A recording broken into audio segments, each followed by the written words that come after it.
કે અર્જુન મોઢવાડિયા જઈ રહ્યા છે ક્યાં જઈ રહ્યા છો? હું તો વારંવાર પોરબંદર જાઉં છું અને પોરબંદરથી અમદાવાદ આવું છું।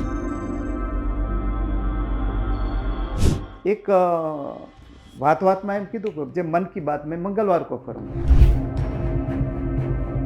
ચર્ચા એવી થાય છે કે તમે કોંગ્રેસમાં છો પણ એવું નથી કહેતા કે કોંગ્રેસમાં રહેવાનો છું। નહીં, હું ફરી પાછું કહું છું, કોંગ્રેસમાં છું અને કોંગ્રેસમાં રહેવાનું છું। છેલ્લા ઘણા વખતથી ચર્ચા ચાલે છે કે આજે જાય છે કાલે જાય છે અર્જુન મોઢવાડિયા વિધાનસભા પતશે પછી બીજેપીમાં જવાના છે। હવે અર્જુનભાઈ બીજેપીમાં જવાના છે કે નથી જવાના, આ જ વિષય પર વાતચીત કરવા અત્યારે આપણી સાથે જોડાયા છે અર્જુન મોઢવાડિયા, કોંગ્રેસના નેતા, પોરબંદરથી ધારાસભ્ય। તેમની સાથે વાત કરીએ। સર, નિર્ભય ન્યૂઝમાં આપનું સ્વાગત છે। Thank you. કે અર્જુન મોઢવાડિયા જઈ રહ્યા છે હવે ક્યાં જઈ રહ્યા છે? ભારતીય જનતા પાર્ટીમાં જઈ રહ્યા છે? શું કરવાના છે, શું નથી કરવાના, આ જ વિષય પર ચર્ચા કરીશું। સર, ક્યાં જઈ રહ્યા છો? હું તો વારંવાર પોરબંદર જાઉં છું અને પોરબંદરથી અમદાવાદ આવું છું। વધારે પડતું તો બે જગ્યાએ જવાનું થાય છે। બાકી ગુજરાતમાં જ્યાં પાર્ટીના મિત્રો મોકલે અથવા તો પ્રસંગ હોય તો ત્યાં જાઉં છું। બીજે ક્યાંય ગયો નથી ને જવાનો નથી। તમે કહી રહ્યા છો ગયો નથી ને જવાનો નથી, પરંતુ ચર્ચા કેમ ચાલે છે તો પછી કે અર્જુન મોઢવાડિયા ભારતીય જનતા પાર્ટીમાં જઈ રહ્યા છે? મને એવું છે કે ઘણા મીડિયાના મિત્રોએ તો તારીખ પણ નક્કી કરી દીધેલી હતી અને મારા હોદ્દાઓ પણ નક્કી કરી દીધેલા હતા। એ તો એ મીડિયાના મિત્રોને પૂછીએ તો ખબર પડે, બાકી મને એવી વસ્તુનો કોઈ ખ્યાલ નથી। એટલે કારણ કે ચર્ચા શરૂ ત્યાંથી થઈ જ્યારે તમારું સ્ટેટમેન્ટ આવ્યું કે હું વિચારીને કહીશ, આવું એક તમે પેપરને ઇન્ટરવ્યૂ આપ્યો હતો અને ત્યાંથી ચર્ચા શરૂ થઈ કે અર્જુનભાઈ જઈ રહ્યા છે। હવે અર્જુનભાઈ જઈ રહ્યા છે કારણ કે તમે કહી રહ્યા છો કે હું વિચારી, એટલે ક્યાંક તમે પણ મીડિયાને ગોળ ફેરવતા હતા કે તમે પોતે ખરેખર જવા માંગતા હતા અને ડીલ ના થઈ? નહીં, હું માનું છું કે આ વાતનું વતેસર થઈ ગયું।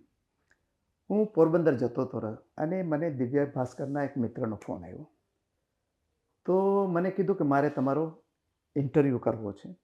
મેં કહું આજે તો હું પોરબંદર જાઉં છું, પણ હું ફરી પાછો મંગળવારે આવવાનો છું, તો મંગળવારે આપણે રાખીશું। તો પછી મને કહે કે તમે જવાના છો? મેં કીધું કે ના, હું ક્યાંય જવાનો નથી, હું અત્યારે પોરબંદર જાઉં છું અને કોઈ નહીં, પણ છતાં મને કહે કે તમારા મનમાં શું પડેલું છે એ મને કહો। એટલે મેં સ્વાભાવિકપણે એક વાતમાં એમ કીધું કે જે મન કી બાત મેં મંગળવાર કો કरूँगा। અચ્છા, મન કી બાત। હા, એટલે એણે કીધું કે મંગળવારે જાહેરાત કરશે। આમાંથી આખી સ્ટોરી ઉપડીને એના પછી બહુ ચાલ્યું અને એના પછી પૂર્ણ વિરામ પણ મુકાઈ ગયું। અને એના પછી તો એવું થયું કે 2-3 ચેનલોએ તો એવું ચલાવ્યું કે હું જોડાઈ રહ્યો છું અને આ 5મી ફેબ્રુઆરીએ હું જોડાવાનો છું, અને એના પછી બીજું પણ એવું ચાલ્યું કે હું ઓલરેડી જોડાઈ ગયેલો છું। પણ આખરે પછી આટલું બધું ચાલ્યું એટલે મારે ટ્વીટ કરીને કહેવું પડ્યું, એમાં કોઈ તથ્ય નથી। વિધાનસભામાં મારું પરફોર્મન્સ આપ બધા જુઓ જ છો અને પ્રજાના પ્રશ્નો જે મને જવાબદારી મળી છે એમાં રોજ અમે પ્રશ્નો પૂછી અને સરકારની સામે જે વિરોધ પક્ષની ભૂમિકા ભજવવાની છે એ ભજવતા રહીએ છીએ। પણ એક સવાલ એ બી ઊભો થાય છે કે કારણ કે એવું કહેવાય છે કે આગ હોતી હોય, ચિંગારી હોતી है तो धुआं उठता है। હા, એટલે અર્જુનભાઈના દિલમાં એ આગ ખરી કે હા જઈ પણ શકે કે ના પણ જઈ શકે? નહીં, મને એક બાબતમાં બહુ સ્પષ્ટ રીતે ગોપી કહી દીધું કે હું કોંગ્રેસમાં છું અને કોંગ્રેસના ધારાસભ્ય તરીકે મને જે જવાબદારી મળેલી છે અત્યારે એ ખૂબી ભજવું છું ત્યાં, અને રોજ અમે કંઈક નવા ઇસ્યુ લઈને આવીએ છીએ। એટલે આ વાતમાં કોઈ તથ્ય નથી। પણ ચર્ચા એ બી થાય છે કે તમે કોંગ્રેસમાં છો પણ એવું નથી કહેતા કે કોંગ્રેસમાં રહેવાનો છું, એટલે ફ્યુચરિસ્ટિક વાત નથી કરતા તમે? નહીં, હું ફરી પાછું કહું છું, કોંગ્રેસમાં છું અને કોંગ્રેસમાં રહેવાનો છું। અચ્છા, એટલે હવે એ ક્લેરિટી છે કે નહીં, એ પૂછવું એટલે ક્લેરિટી, પણ મારે રોજ થોડું કહેવાનું છે કે હું જીવું છું। અરે તમારી સામે બેઠો છું અહીંયા, આજે ઇન્ટરવ્યૂ આપું છું કોંગ્રેસના એક આગેવાન તરીકે અને ધારાસભ્ય તરીકે આપું છું, એના પછી તો એ ખુલાસો હોવો જ જોઈએ। અચ્છા, અર્જુનભાઈને એક સારી ઓફર મળે ભારતીય જનતા પાર્ટીમાંથી, મંત્રી પદની ઓફર મળી શકે, ચર્ચા પુષ્કળ છે કે એક સારી ઓફર મળે તો અર્જુનભાઈનું શું રિએક્શન હશે?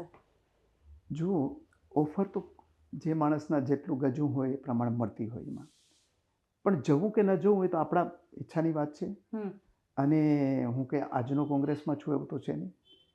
હું જ્યારથી રાજનીતિમાં આવ્યો ત્યારથી કોંગ્રેસમાં છું અને મુખ્ય ભૂમિકામાં છું અહીંયા.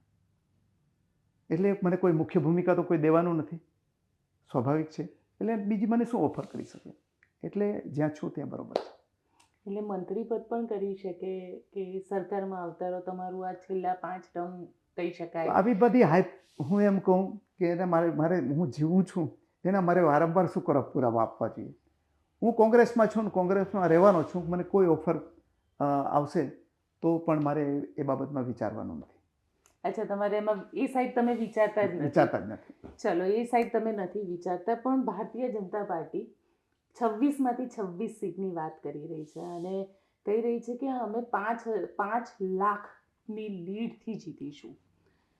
કોંગ્રેસને ક્યાં જોવો છો? આ 5 લાખની લીડનો દાવો કે 26માંથી એક સીટ પણ કોંગ્રેસને મળશે કે નહીં મળે એને લઈને ઊભા થતા સવાલ, ખાસ કરીને જનતાના મનમાં ઊભા થતા સવાલ, આમાં તમે ક્યાં જોઈ રહ્યા છો કોંગ્રેસને? જુઓ, દાવો કરવાની બધાને છૂટ છે. 2002માં આપણે ભારતીય જનતા પાર્ટીને જે સામાન્ય ચૂંટણી થઈ ત્યારે નરેન્દ્રભાઈની આગેવાનીમાં એમને સાઇઝેબલ સીટ પણ મેળવી અને એ સરકાર પણ બનાવી. અને એના પછી તરત જ 2004ની ચૂંટણી આવી.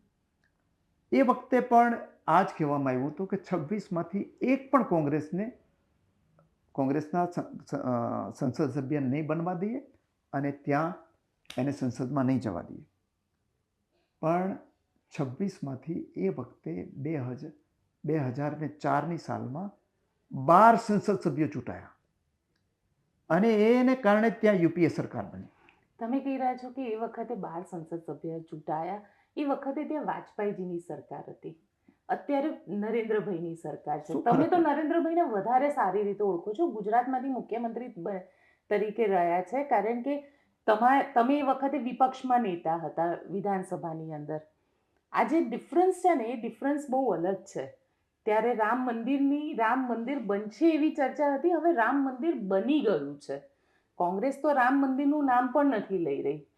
જનતાની નબ્સ પરખવામાં કોંગ્રેસ ક્યાંક ફેલ રહ્યું છે એવું માનો છો? નહીં, એ વખતે વાજપેયીની સરકાર દિલ્હીમાં હતી ને ગુજરાતમાં નરેન્દ્ર મોદીની સરકાર હતી, નરેન્દ્રભાઈની અહીંયા સરકાર હતી. બંને હતા અને ફોકસ એક પણ સીટ ના આવવા દેવા માટેનું હતું અને ઇન્ડિયા શાઇનિંગ જેવો પ્રચાર હતો. અને છતાં એ વખતે 12 સીટ આવી. 2009ની અંદર ફરી પાછી 11 સીટ આવી અને 14 અને 19માં ઝીરો અને છે ફરી પાછી કોંગ્રેસની. 2014ની અંદર અને 2019માં એક પણ સીટ ના આવી. તો એમાં કોઈ અત્યારે એમ કે હું એક સીટ પણ નહીં આવવા દઉં તો એ કોઈના હાથમાં નથી, એ જનતાના હાથમાં છે. હું જે કહેવા જતો તો એ છે કે જનતા નક્કી કરતી હોય છે. આ વખતે એમ કહેવામાં આવ્યું હતું કે 182માંથી 182 સીટ મેળવવાની છે.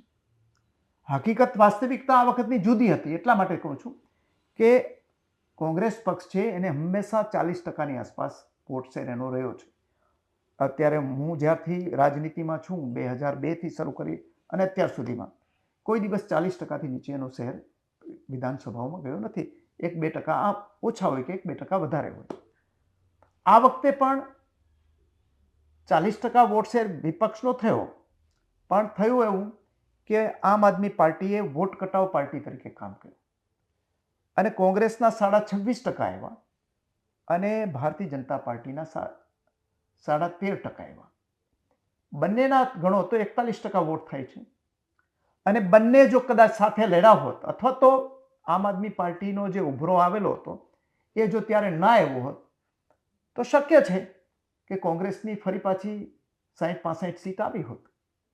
એ ના આવી એનું કારણ આમ આદમી પાર્ટીએ જ કોંગ્રેસના જ વોટ કાપ્યા છે. પણ લોકશાહી છે, લોકશાહીમાં દરેકને લડવાની. હું ક્યાં ના પાડું છું? કોંગ્રેસે પ્લાનિંગ કરવાનું હતું ને. સવાલ એટલો છે કે ક્યારેક પરસેપ્શનની અંદર લોકોને વિકલ્પ કોઈ બીજી પાર્ટીમાં દેખાય. હું તમને દાખલો જ આપું કે 2020ની અંદર અહીંયા ગુજરાતની અંદર ઓવેસીની એમઆઈએમમાં સિટી એરિયાની અંદર જે મુસ્લિમ એરિયા હતો એની અંદર એ પાર્ટીએ ખૂબ વોટ કટાવ પાર્ટી તરીકે કામ કર્યું અને એને કારણે અમે અનેક સીટો હારી ગયા. અમદાવાદથી માંડીને સુરત અને કોર્પોરેશનમાં મેજર ઇફેક્ટ. હા, મેજર ઇફેક્ટ થઈ. હવે એ જ એમઆઈએમને ત્યારે ઉભરો હતો, પણ 2022ની ચૂંટણીમાં આવ્યા તો એમઆઈએમ કંઈ આમ માઇક્રોસ્કોપ લઈને જઈએ તો જોડવા નથી મળતું. એમ આ વખતે પણ જો આમ આદમી પાર્ટી અલગથી લડે તો આ વખતે માઇક્રોસ્કોપથી કોઈ જગ્યાએ જોવા મળવાનું નથી, એ હકીકત છે. પણ એક ઉભરો આવી ગયો અને એ વખતે લઈ ગયા સીટો, અને સીટો લઈ ગયા કરતાં એ હરાવી ગયા. સીટ તો 5 જ મળી એમને, અને 5 મળવા પાછળના કારણો કદાચ અમારી ભૂલ હશે. હું એવું માનું છું સીટ માટે કે એ એક પણ સીટ ન મળવી જોઈએ, પણ એના કારણેસર મળી ગયા. હવે બીજી વખતે જે છે એ રિપીટ થવાનું નથી. અર્જુનભાઈ, એવું કેમ છે કે કોંગ્રેસ હારે તો એની હાર માટે કોંગ્રેસ ક્યારે આત્મમંથન નથી કરતી? કોંગ્રેસ એના માટે કાં તો ભારતીય જનતા પાર્ટીને જવાબદાર બતાડી દે, કાં તો એઆઈએમઆઈએમને બતાડી દે, કાં તો આમ આદમી પાર્ટીને બતાડી દે. પણ આત્મમંથન, કારણ કે કોંગ્રેસની અંદર એક એટીટ્યુડ જોવા મળે છે કે જનતા પબ્લિક થાકશે એટલે અમને વોટ આપશે. આ લોકશાહી છે, લોકશાહીમાં થર્ડ પાર્ટી બી આવે ને ચોથી પાર્ટી પણ આવે. આવું કેમ છે કોંગ્રેસ? નહીં, હું જો ભારતીય જનતા પાર્ટીને કોંગ્રેસને હરાવવાનો અધિકાર છે અને કોંગ્રેસને ભાજપને હરાવવાનો અધિકાર છે, કારણ કે અહીંયા ગુજરાતની અંદર જે રાજકારણ રહ્યું છે એ હંમેશા 2 પાર્ટીઓનું રહ્યું છે. હા, એમાં હું આત્મખોજ કરવા જેવી અમારા માટે એ છે કે અમે જીતતા નથી, પણ અમે આટલી બધી ઓછી સીટ આવે, હું તો એના માટે આ વોટ કટાવ પાર્ટીને દોષ આપું છું, બાકી કશો નથી. બાકી ક્યાંક અમે દાખલા તરીકે શહેરી વિસ્તાર છે ગુજરાતનો, એ શહેરી વિસ્તારમાં અમારું સંગઠન ઘણું નબળું છે, અને એને કારણે અમે 2017ની અંદર અમે બહુ નજીક હતા જીતની. અમે ભારતીય જનતા પાર્ટી અને કોંગ્રેસ વચ્ચે માત્ર 10 સીટનો જ ફાસલો હતો. ત્યારે અમે જીતી શક્યા હોત, પણ અમને શહેરની અંદર અમે સીટો ન મેળવી શક્યા. એ કારણ બન્યું. તમે શહેરમાં સીટો ન મેળવી શકે. હવે લોકસભાની ચૂંટણી છે, લોકસભાની ચૂંટણીની અંદર કારણ કે એ તો ડિસ્ટ્રિક્ટ આખું કન્સિડર થશે ને 26 સીટ છે, 26 સીટ ઉપર શહેરી વિસ્તાર બી આવશે ને ગ્રામીણ વિસ્તાર બી આવશે. હવે એવામાં કારણ કે આમ આદમી પાર્ટી એક બાજુ ચૈતર વસાવાને પહેલાં જ કેન્ડિડેટ અનાઉન્સ કરી દીધું છે, ભાવનગરમાં ઉમેશ મકવાણાને અનાઉન્સ કરી દીધું, દાહોદની અંદર તૈયારી કરી રહી છે કેન્ડિડેટ માટેની, બારડોલીની અંદર એ લોકોના સંગઠનની મીટિંગ થઈ ગઈ છે. આ બધાની વચ્ચે કોંગ્રેસ ગઠબંધનની વાત કરી રહી છે, પણ ક્યાંય ગ્રાઉન્ડ ઉપર એક્ટિવિટીમાં ક્યાંય દેખાતી નથી. અને સૌથી મહત્ત્વની વસ્તુ કે જે રીતે આખી આમ આદમી પાર્ટી અત્યારે જઈ રહ્યું છે, અને ખાસ કરીને ભરૂચ સીટ ઉપર તો લોકોને એવું ક્યાંક લાગી બી રહ્યું છે કે ચૈતર વસાવાને સારા વોટ મળશે. જો આ બધા જે આમ આદમી પાર્ટીની અંદર 1-2 ઇન્ડિવિજ્યુઅલને બાદ કરો તો એનું નેટવર્ક રાજ્યવ્યાપી કોઈ જગ્યાએ છે જ નહીં. એટલે આમ આદમી પાર્ટીની કોંગ્રેસ સાથે કોઈ સરખામણી કરવી ગુજરાતને લાગે વળગે. એ દિલ્હી અને પંજાબની અંદર વાત કરી શકે, એમાં કોઈ ના નથી પાડતો હું, પણ ગુજરાતની અંદર એમની કોઈ સરખામણી થઈ શકે એવું કોઈ છે જ નહીં. અને જવાબદાર જો સાથી પક્ષ હોય કોઈ કે જેને એલાયન્સ કરવું છે, એ સુવો મોટો કરે જ નહીં. સુવો મોટો એણે એટલા માટે કર્યું છે કે એને કદાચ એ રીતે લડવું હશે. આખરે એને રાષ્ટ્રીય પાર્ટી બનવા માટે એને થોડાક વોટ જોઈએ, જે 2-3% એ મેળવવા માટે એણે આ દબાણની રાજનીતિ નક્કી કરી છે. પણ એ સિવાય રાજ્યવ્યાપી સંગઠન કોની પાસે છે? આજે કોંગ્રેસ જીતતી નથી, હું સ્વીકારું છું, એના માટે અમારે આત્મખોજ કરવી જોઈએ, એ વાતે સ્વીકારું છું, પણ એમ કોઈ ન કહી શકે, ઇવન ભારતીય જનતા પાર્ટી આટલા વર્ષથી અમારી સામે હોવા છતાં એ પણ ન કહી શકે કે કોઈ પણ ગુજરાતનું ગામડું લો કે ગુજરાતનું કોઈ પણ ફળિયું લો, આ મુખ્યમંત્રીનો વિસ્તાર છે, હું બેઠો છું ત્યાં અમદાવાદની અંદર, પણ અહીંયા આ સોસાયટીની અંદર તમે 10 ઘરમાંથી આજે 2-3 ઘર એવા નીકળશે કે એમ કહેશે કે અમે કોંગ્રેસને મત આપશું. એટલે એ કોંગ્રેસને બીજી પાર્ટી જે નાની પાર્ટીઓ છે એની સાથે સરખામણી થાય નહીં. હું અહંકાર એ બાબતનો નથી કરતો, પણ વાસ્તવિકતા એ છે. પણ આમ આદમી પાર્ટી દિલ્હી અને પંજાબની અંદર કહી શકે કે ભાઈ અમે મજબૂત છીએ, અમે કહી શકીએ કે ભાઈ અમે પંજાબની અંદર મુખ્ય વિરોધ પક્ષ છીએ, પણ દિલ્હીમાં અમે વીક છીએ. પણ દિલ્હીમાં પણ 2019ની અંદર અમે આમ આદમી કરતાં વધારે વોટ લીધા છે દિલ્હીની અંદર, લોકસભાની ચૂંટણીમાં. વિધાનસભાની વાત નથી કરતો. એટલે ત્યાં એણે બધાએ સમજવું જોઈએ કે વોટ એકબીજાને સાથે બગાડીને એનો કોઈ ફાયદો નથી. બધાએ એક થઈ અને જે રીતે બટવારા વિરોધ પક્ષની વચ્ચે કરાવી અને ભારતીય જનતા પાર્ટી દર વખતે જીતી જાય છે, એની પાસે 40% વોટ શેર નથી, એમની પાસે 60% તો સામે છે, છતાં જાય છે કારણ કે એ વોટ ઇન્ટેક રાખવાની અંદર સફળ થઈ છે. અને ભારતીય જનતા પાર્ટી પણ અત્યારે એને ડર છે, એટલા માટે નીતિશ કુમાર સાથે ચોથી વખત નાતરું કર્યું ત્યાં. અહીંયા મહારાષ્ટ્રની અંદર પણ એ જ ફરી પાછું આ ચાલે છે. સાઉથની અંદર જ્યાં કર્ણાટકાની અંદર જે જનતા દળ એસ છે એની સાથે એમણે જોડાણ કર્યું. એ જ રીતે આંધ્રપ્રદેશની અંદર કરવા પ્રયત્નો કરી રહી છે, તામિલનાડુની અંદર કરી રહી છે. એને મુશ્કેલી છે, એવું થોડું છે. હા, એને 2-4 રાજ્યો એવા છે ઉત્તરના કે એમાં એને રાજનીતિ બી તો એને જ કહેવાય ને, સામ દામ. હા, તો કરવું જોઈએ, એમાં કોઈ કરવું પડે ને, હું એમાં ના પાડું, પણ એ કરી રહી છે. હું વાત એટલું જ કરું છું, આઈ એમ નોટ ક્રિટિસાઇઝિંગ. પણ એમ કહે છે કે અમે બલબુત્તે પર, અમારા બલબુત્તા પર, અમારા નેતાના નામ ઉપર કે અમારા પાર્ટીના નામ ઉપર વોટ મળે છે, તો એને એલાયન્સ કરવાની જરૂર ના પડે. જે કોઈ એક વખત કોંગ્રેસ એવું હતો કોઈની સાથે એલાયન્સ કર્યા વગર ચૂંટણી જીતતી હતી, આજે નથી જીતી શકતી. આજે બીજેપી કરતાં એનડીએ ચલાવે છે. યુપી જેવા રાજ્યમાં જ્યાં એનું શાસન છે, થમ્પિંગ મેજોરિટી છે, ત્યાં પણ એ નાના નાના પક્ષો સાથે એલાયન્સ કરે છે. અને કરે એમાં હું ખોટું નથી માનતો. સવાલ એટલો છે કે એને પણ ભરોસો નથી કે અમને અમારા પોતાના બળ ઉપર અમને વોટ મળશે. અચ્છા, અર્જુનભાઈ ઇલેક્શન લડશે લોકસભાનું? મેં આજે તો વિચાર્યું નથી કોઈ ચૂંટણી લડવાનું, અને હું કોઈ દિવસ લોકસભાની ચૂંટણી લડ્યો પણ નથી અહીંયા. અને પાર્ટીએ નક્કી કરવાનું છે ચૂંટણી કોણે લડવી કોણે ન લડવી. અહીંયા મને કીધું તું વિધાનસભાની ચૂંટણી લડવાની, તો હું લડ્યો છું અહીંયા, પણ મેં આવી કોઈ વિચાર કરેલો નથી. અચ્છા, અર્જુનભાઈને વિશ્વાસ છે કે હવે એમની પાર્ટીના ધારાસભ્ય નહીં તૂટે? હા, મને વિશ્વાસ છે. કારણ કે હજી એવું કહેવાય છે કે 5 થી 6 જણા જઈ શકે છે. જો એ તો આંકડા રોજ કોઈને કોઈ બહાર પાડે છે આપણે અહીંયા. અને એ અત્યારે ઘણા લોકોને પોતાનું મીડિયા ચલાવવું હોય એટલે કંઈક નવું બ્રેકિંગ શોધી કાઢે છે. હમણાં મધ્યપ્રદેશનું બ્રેકિંગ ચાલે છે કેટલાય વખતથી, અને જેને જવું હશે કોઈ મીડિયાની સામે કહીને નહીં જાય તો જતા રહેવાના હોય, જતા રહીએ. સવાલ એટલો છે કે આજની તારીખમાં અમે રોજ મળીએ છીએ ધારાસભ્યોને, એને એમાં કોઈ શક્યતા નથી. અને લોકસભાને લઈને, કારણ કે એવું પણ કહેવાય છે કે શક્તિભાઈ સાથેના ઘણા બધા લોકોને પ્રોબ્લેમ છે, અને તેના કારણે શક્તિભાઈ એક સફળ અધ્યક્ષ તરીકે જવામાં નિષ્ફળ રહ્યા છે, અને તેના કારણે ઘણા બધા લોકો, ઘણા બધા સિનિયર્સ નારાજ છે, ઘણા બધા જુનિયર્સ નારાજ છે. એને લઈને આપ શું માનો છો? ના, એ વાત સાચી નથી. કોઈ શક્તિસિંહભાઈ રાજ્યસભાના સભ્ય છે એટલે થોડી ઘણી જવાબદારી ત્યાં હોય, એટલે સ્વાભાવિક છે કે એ રાજ્યસભાની ટર્મ હોય એટલા દિવસ ત્યાં રહેવું પડતું હોય. એ સિવાય અહીંયા બધાની સાથે છે, અને કોઈ એવા પ્રશ્ન નથી, એવો એનો સ્વભાવ પણ નથી કે કોઈની સાથે સંબંધો વ્યક્તિગત રીતે કોઈની સાથે બગાડે. શૈલેષ પરમારે મારા જ ઇન્ટરવ્યૂમાં એવું કીધું હતું કે મારું કદ છે એ પ્રમાણેનું મને પદ નથી મળતું કોંગ્રેસમાં, અને કોંગ્રેસમાં હું નારાજ છું. પણ કે હું કોંગ્રેસ છોડીને નહીં જાઉં. નારાજ છું એ વાસ્તવિકતા છે, પણ મારા કદ પ્રમાણેનું પદ નથી. અર્જુનભાઈને પણ એવું લાગે છે?